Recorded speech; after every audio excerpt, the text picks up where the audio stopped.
Chapitre 36. Jésus repoussé par les Samaritains. Tersa est tellement environnée d'oliveraies luxuriantes qu'il faut en être bien proche pour remarquer que la ville est là. Une enceinte de jardins potagers d'une fertilité merveilleuse fait pour les maisons un dernier abri contre le vent. Dans les jardins, la chicorée, les salades, les légumes, les jeunes plantes de curcubitacées, les arbres fruitiers, les tonnelles fondent et entrelacent leurs verres de nuances variées. Les fleurs apportent la promesse des fruits et les petits fruits promettent leurs délices.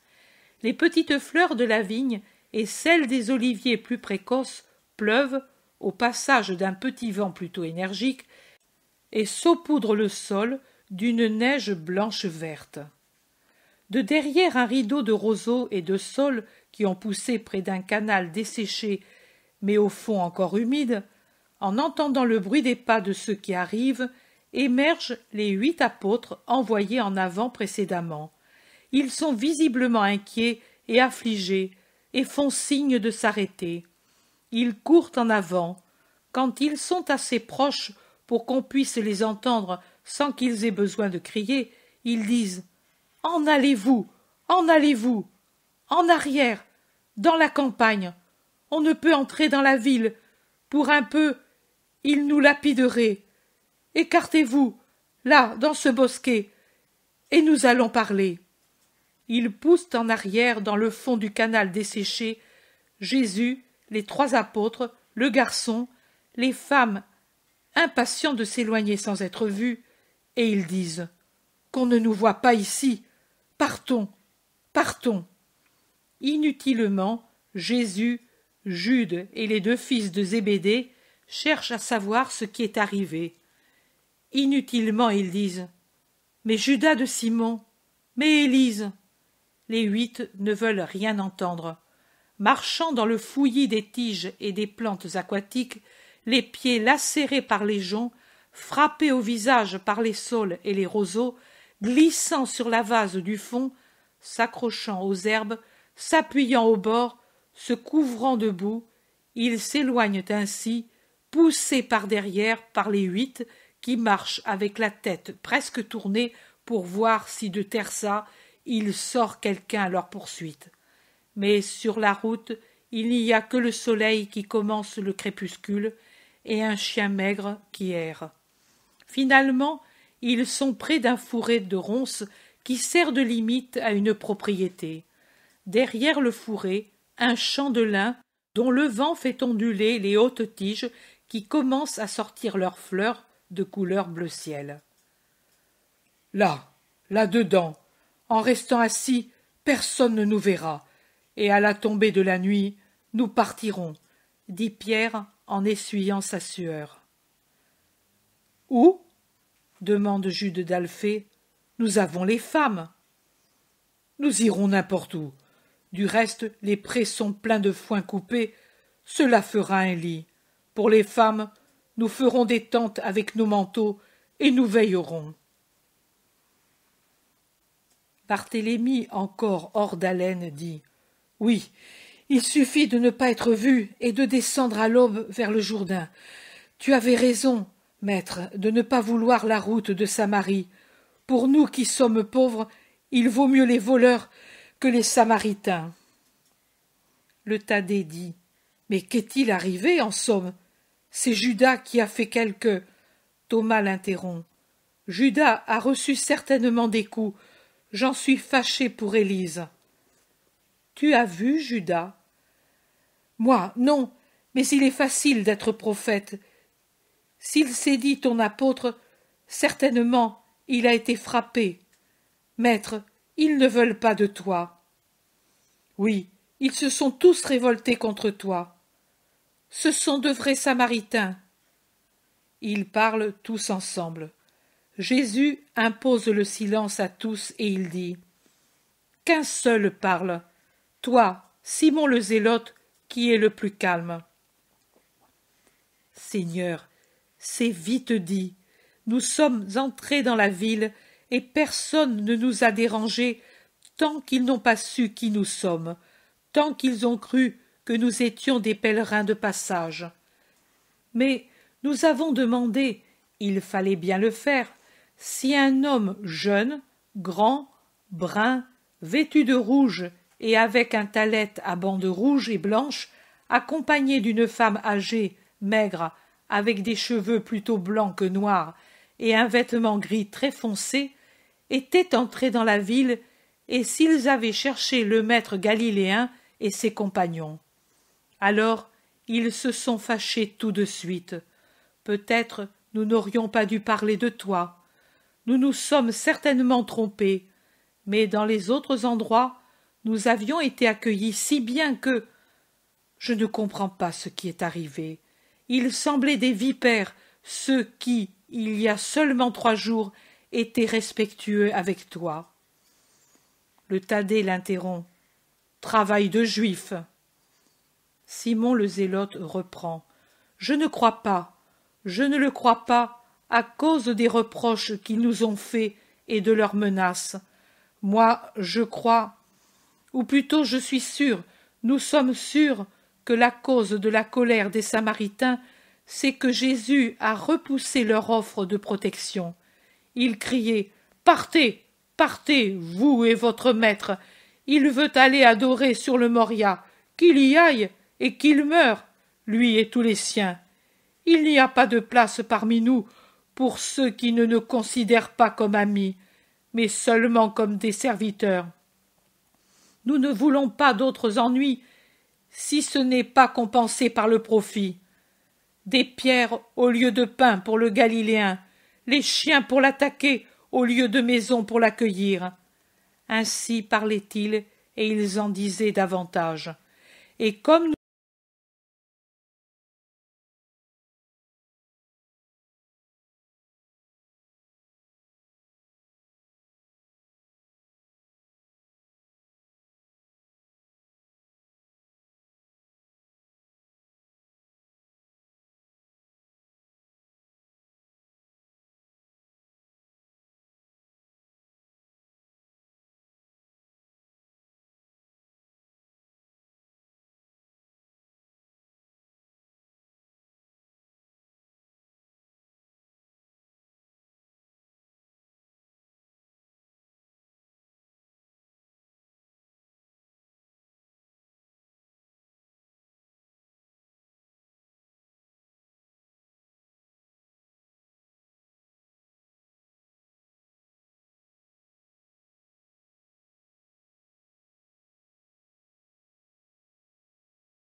la femme parle aux 8 qu'elle connaît. Voilà, pardonnez-moi si je vous ai fait beaucoup attendre. Je ne voulais pas qu'on me suive. J'ai dit que j'allais chez ma mère. Je sais. Et j'ai apporté ici de quoi vous restaurer. Le maître, qui est-ce? Je veux le vénérer. voici le maître. La femme qui a déposé son panier se prosterne en disant « Pardonne la faute de mes concitoyens. S'il n'y avait pas eu des gens pour les exciter, mais ils en ont influencé un grand nombre à propos de ton refus. » Jésus dit « Je n'ai pas de rancœur, femme. Lève-toi et parle.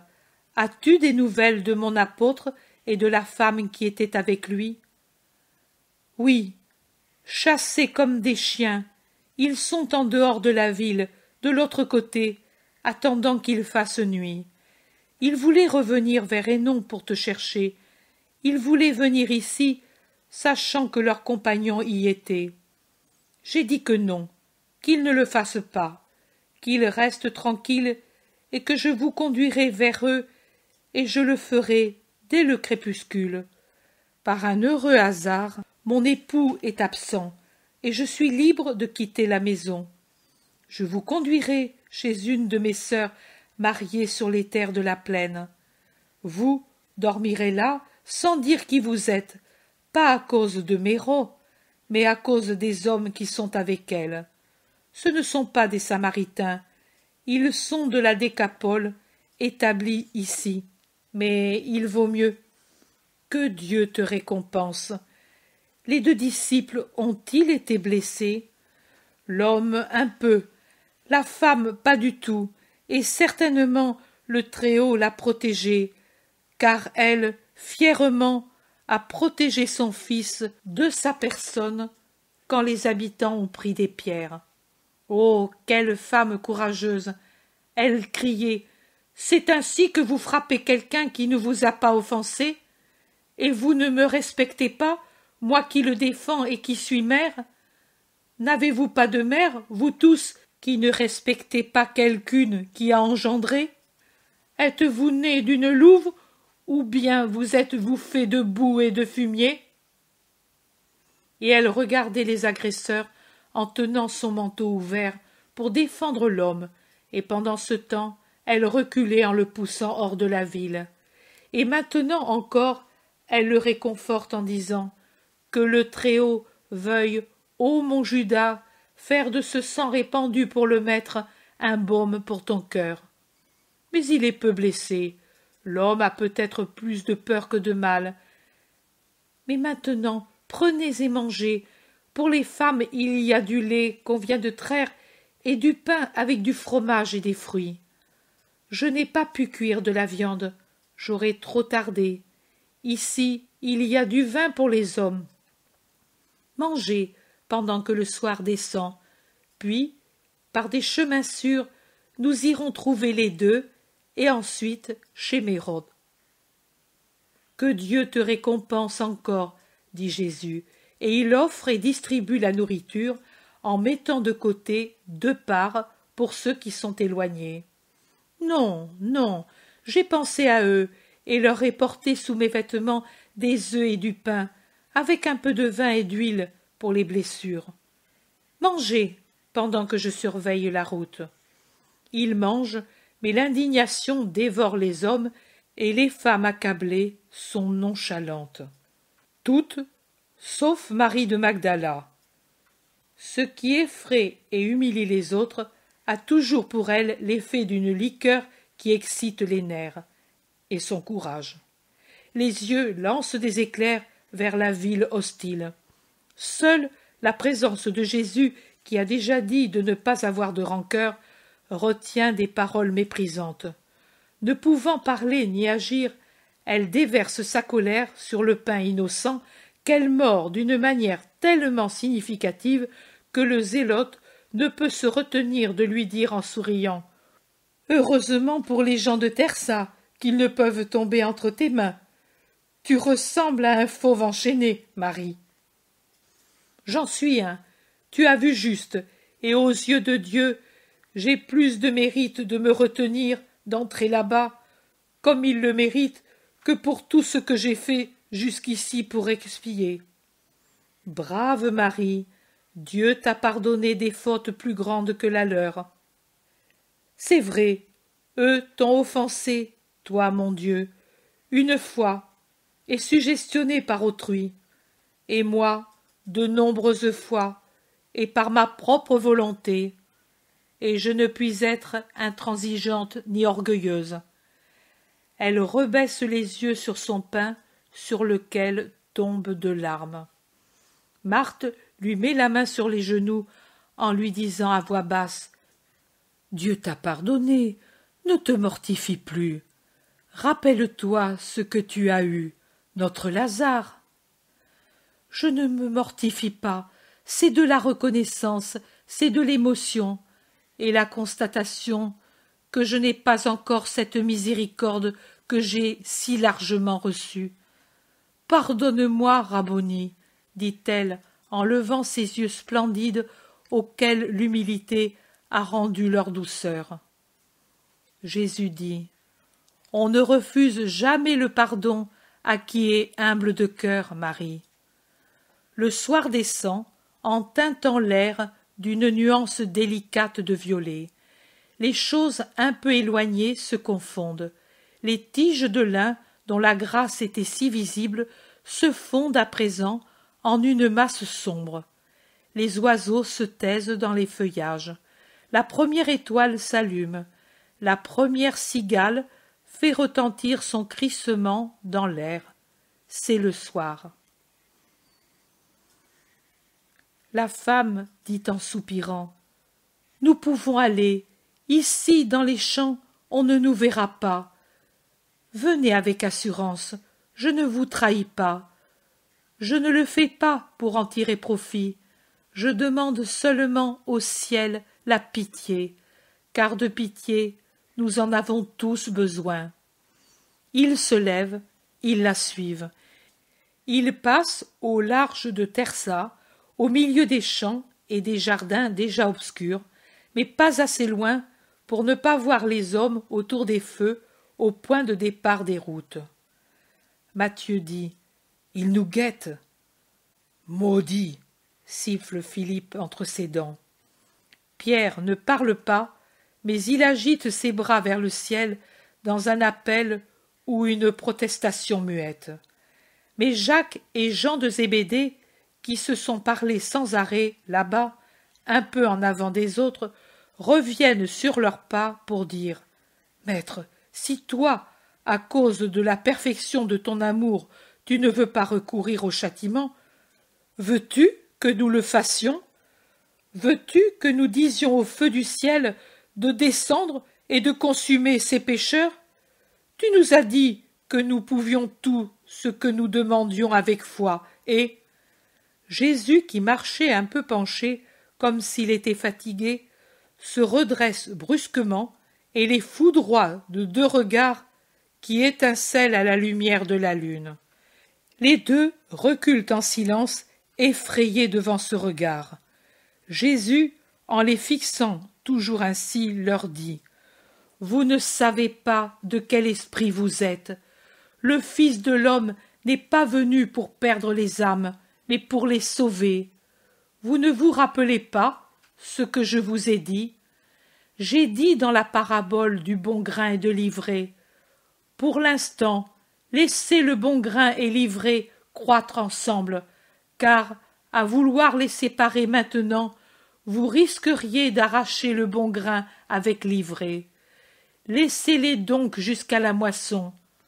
Au temps de la moisson, je dirai aux moissonneurs: ramassez maintenant l'ivraie, et liez-la en botte pour la brûler, et rentrez le bon grain dans mon grenier. » Jésus a déjà modéré son indignation envers les 2 qui, à cause d'une colère qu'avait suscité leur amour pour lui, demandaient de punir ceux de Tersa et qui maintenant se tiennent tête basse devant lui.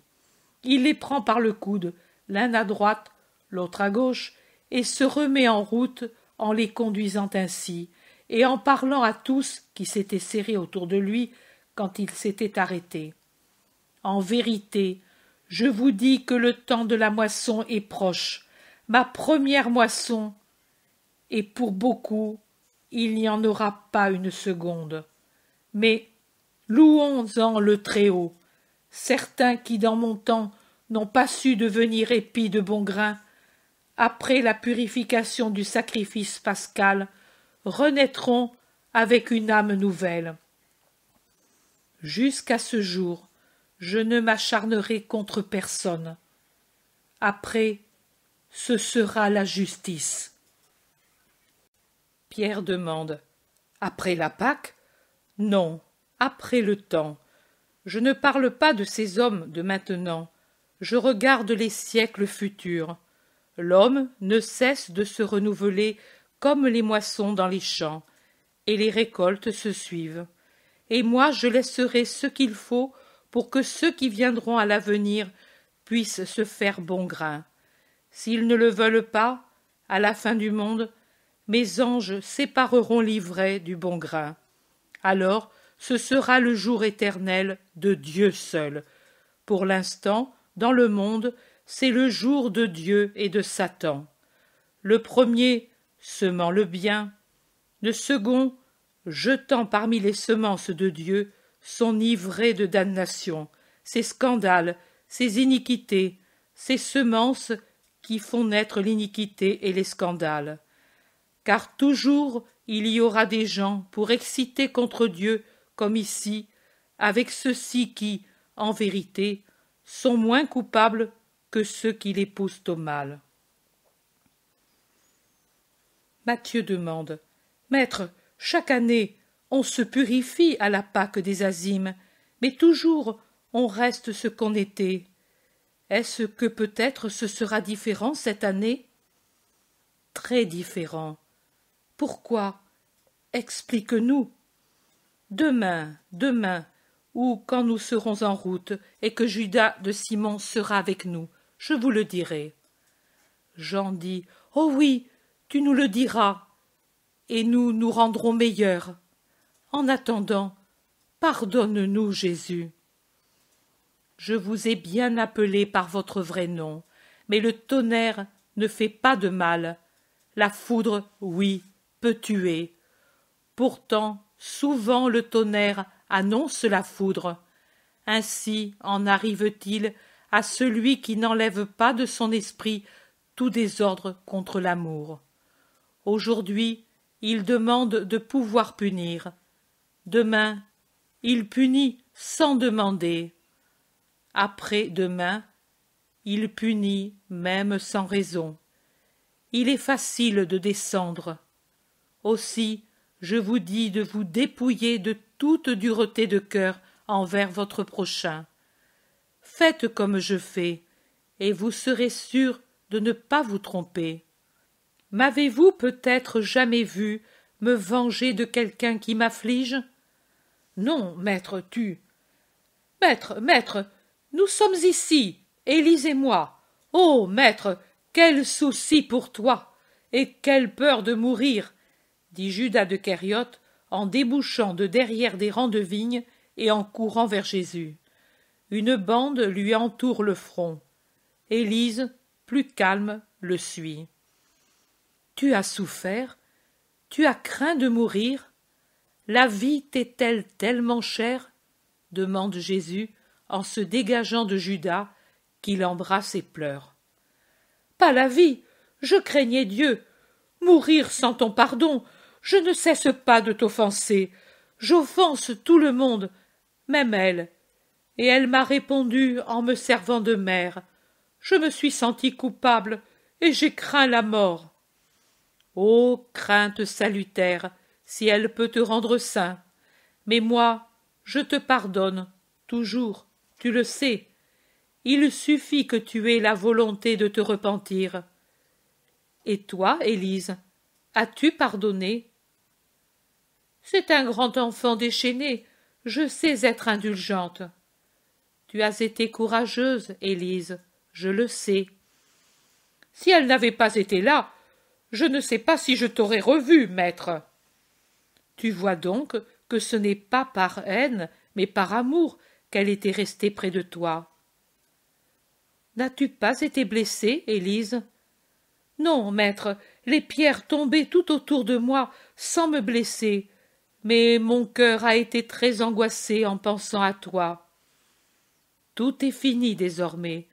Suivons la femme qui veut nous conduire dans une maison sûre. » Ils se remettent en route en prenant un petit chemin éclairé par la lune, qui s'en va vers l'Orient. Jésus a pris l'Iscariote par le bras et il est en avant avec lui. Il lui parle doucement. Il essaie de travailler son cœur, secoué par la peur passée du jugement de Dieu. Tu vois, Judas, comme il est facile de mourir. La mort est toujours aux aguets autour de nous. Tu vois, comme ce qui nous paraît une chose négligeable quand nous sommes pleins de vie, devient une chose grande, effroyablement grande, quand la mort nous effleure. Mais pourquoi vouloir avoir ces peurs, se les créer pour les trouver en face de soi au moment de mourir, alors qu'avec une vie sainte, on peut ignorer l'épouvante du proche jugement de Dieu? Ne te semble-t-il pas qu'il vaut la peine de vivre en juste pour avoir une mort tranquille? Judas, mon ami, la divine, paternelle miséricorde a permis cet événement pour qu'il fût un appel à ton cœur. Il est encore temps pour toi, Judas. Pourquoi ne veux-tu pas donner à ton maître qui va mourir la grande, la très grande joie de te savoir revenu au bien? Mais peux-tu encore me pardonner, Jésus? Et te parlerais-je ainsi, si je ne le pouvais pas? Comme tu me connais peu encore, moi je te connais. Je sais que tu es comme quelqu'un qui est saisi par une pieuvre géante, mais si tu voulais, tu pourrais encore te libérer. Oh, tu souffrirais certainement. T'arracher à ces chaînes qui te mordent et t'empoisonnent serait douloureux. Mais après, quelle joie, Judas! Tu crains de ne pas avoir la force de réagir contre ceux qui te suggestionnent? Moi, je puis t'absoudre à l'avance du péché de transgression du rite pascal. Tu es un malade.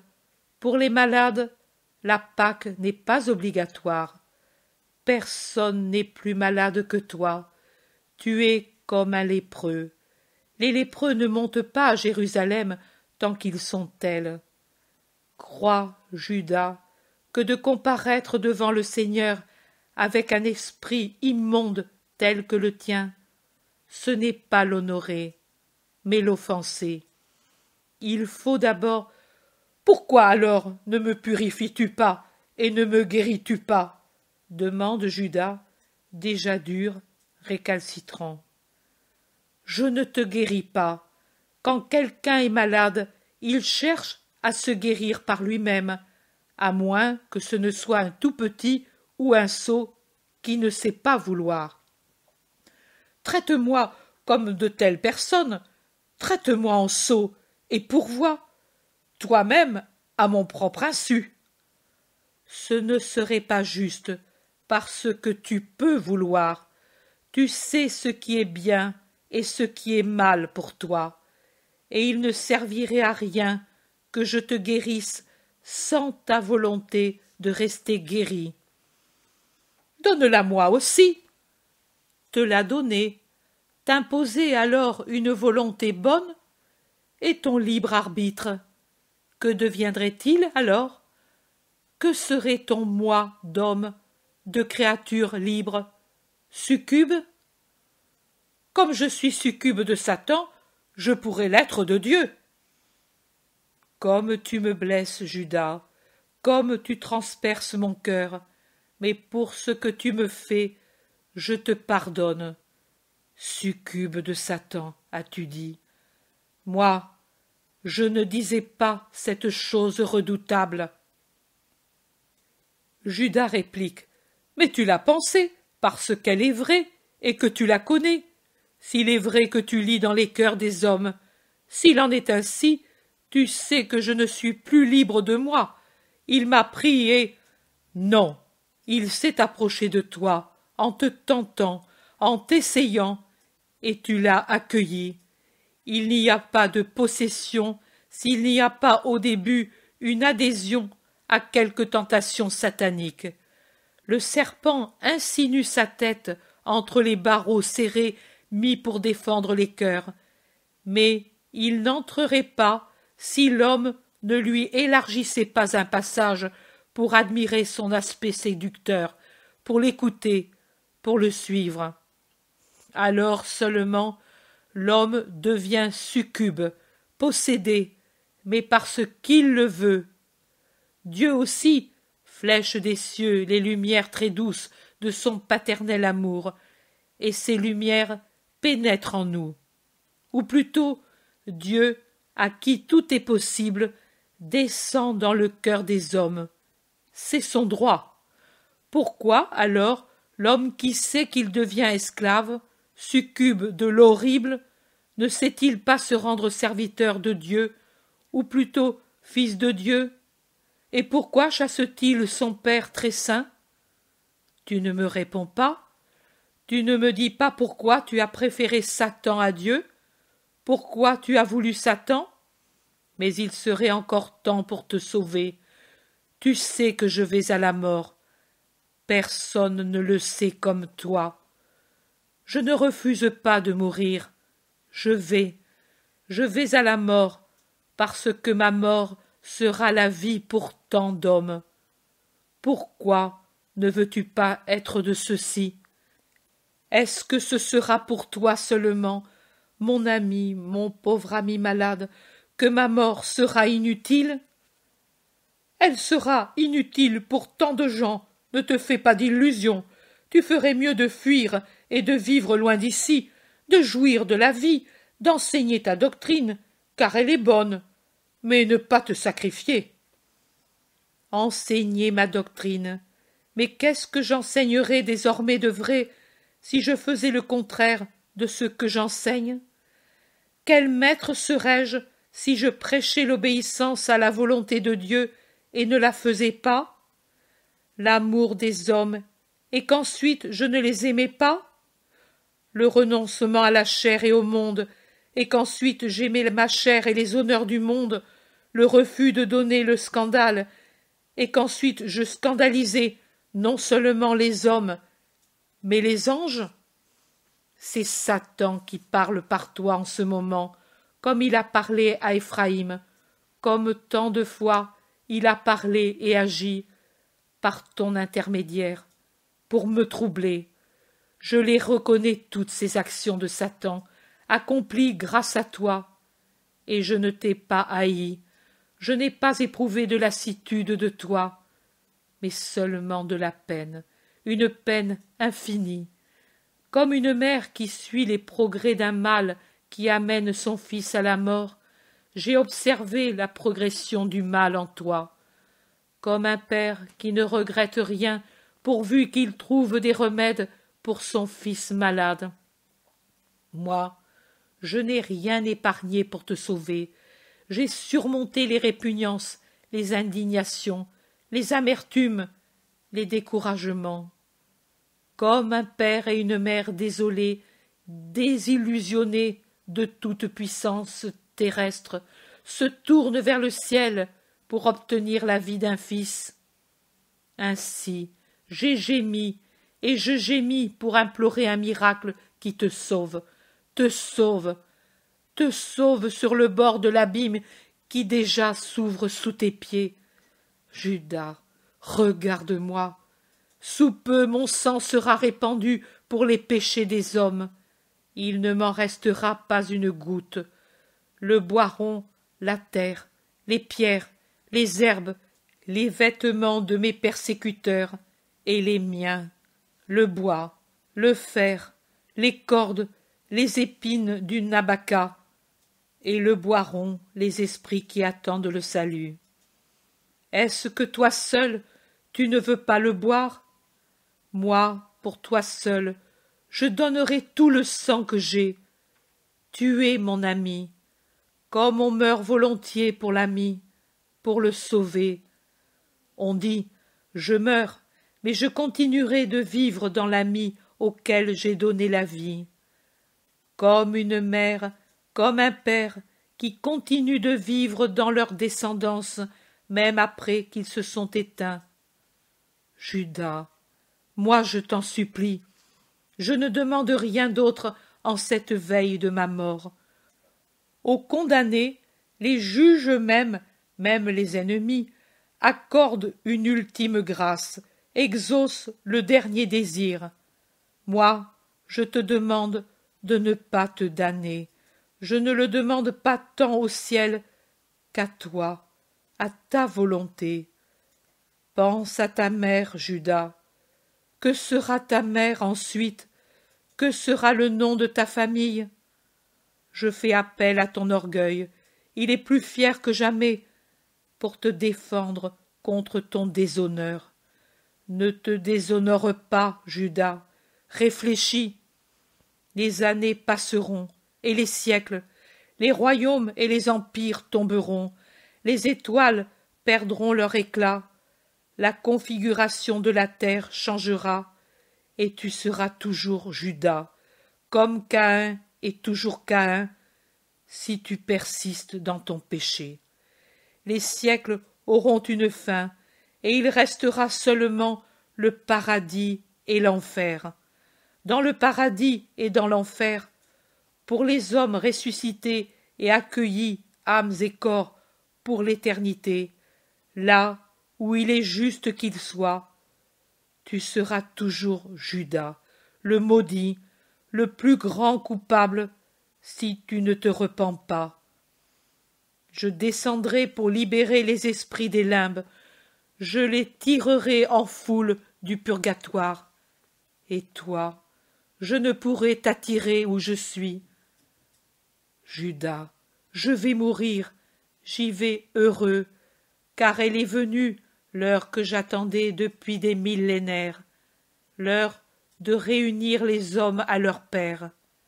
Il y en a beaucoup que je ne réunirai pas, mais le nombre des sauvés que je contemplerai en mourant me consolera du déchirement de mourir inutilement pour un si grand nombre.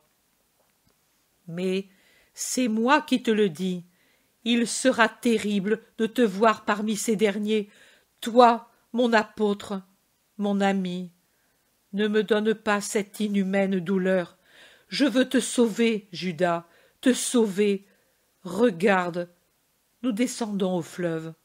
Demain, à l'aube, quand tous dorment encore, nous le passerons, nous deux, et tu iras à Bosra, à Arbela, à Héra, où tu veux. Tu connais les maisons des disciples. À Bosra, cherche Joachim et Marie, la lépreuse que j'ai guérie. Je te donnerai un écrit pour eux.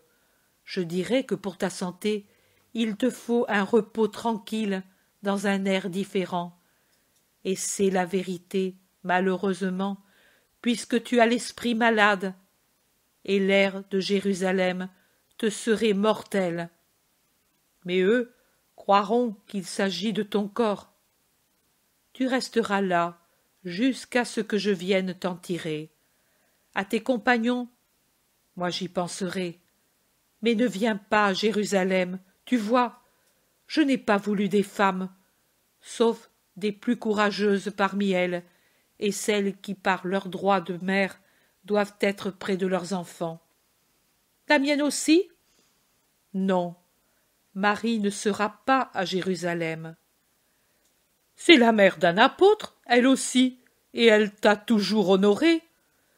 Oui, elle aurait le droit, comme les autres, d'être près de moi, elle qui m'aime avec une parfaite justice.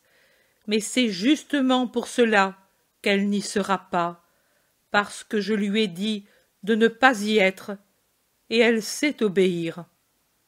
Pourquoi ne doit-elle pas y être? Qu'a-t-elle de différent de la mère de tes frères et de celle des fils de Zébédée? Toi, et tu sais pourquoi je te le dis. Mais si tu m'écoutes, si tu vas à Bosra, j'enverrai prévenir ta mère, et je la ferai accompagner pour qu'elle, qui est si bonne, t'aide à guérir. Crois-le, nous seuls t'aimons ainsi, sans mesure. Ils sont trois qui t'aiment dans le ciel, le Père, le Fils, l'Esprit Saint, qui t'ont contemplé et qui attendent ta décision pour faire de toi la gemme de la rédemption, la proie la plus grande arrachée à l'abîme. Et ils sont 3 sur la terre, ta mère, ma mère et moi. Rends-nous heureux, Judas, nous du ciel, nous de la terre, ceux qui t'aiment d'un amour véritable. Tu le dis, il n'y en a que 3 qui m'aiment, les autres, non. Pas comme nous, mais ils t'aiment tant. Élise t'a défendu, les autres étaient inquiets pour toi. Quand tu es éloigné, tous te portent dans leur cœur et ont ton nom sur leurs lèvres. Tu ne connais pas tout l'amour qui t'entoure. Celui qui t'opprime te le cache, mais crois à ma parole.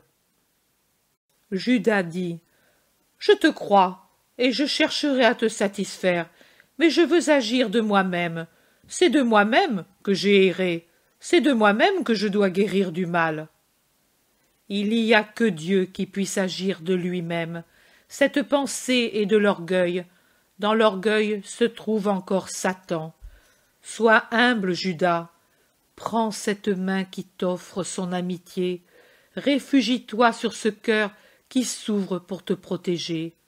Ici, avec moi, Satan ne pourrait te faire du mal. J'ai essayé d'être avec toi. Je suis descendu toujours plus. C'est inutile. Ne dis pas cela, ne dis pas cela. Repousse le découragement. Dieu peut tout. Serre-toi à Dieu. Judas, Judas, tais-toi, que les autres n'entendent pas. Tu te préoccupes des autres et non de ton esprit. Malheureux Judas. Jésus ne parle plus, mais il continue de rester à côté de l'apôtre, jusqu'à ce que la femme, qui était en avant de quelques mètres, entre dans une maison qui émerge d'un bois d'olivier. Alors Jésus dit à son disciple, « Je ne dormirai pas cette nuit. Je prierai pour toi, et je t'attendrai. Que Dieu parle à ton cœur. Et toi, écoute-le. Je resterai ici, où je suis maintenant pour prier, jusqu'à l'aube. Rappelle-le toi. » Judas ne lui répond pas. Les autres sont arrivés, et aussi les femmes, et tous restent ensemble en attendant le retour de la Samaritaine. Elle ne tarde guère à revenir. Elle a, avec elle, une autre femme qui lui ressemble et qui les salue en disant « Je n'ai pas beaucoup de pièces, car j'ai déjà les moissonneurs qui pour le moment travaillent aux oliviers, mais j'ai un grand grenier avec beaucoup de paille. Pour les femmes, j'ai de la place. Venez. » « Allez, moi je reste ici à prier. La paix à vous tous, dit Jésus, et pendant que les autres s'en vont, il retient sa mère pour lui dire « Je reste à prier pour Judas, ma mère. Aide-moi, toi aussi. »« Je t'aiderai, mon fils. Peut-être renaît-il en lui la volonté ?»« Non, maman, mais nous devons faire comme si. Le ciel peut tout, maman. » « Oui, et moi, je puis encore avoir des illusions. Pas toi, mon fils. Tu sais, mon saint fils. Mais moi, je t'imiterai toujours. Va, et sois tranquille, mon amour.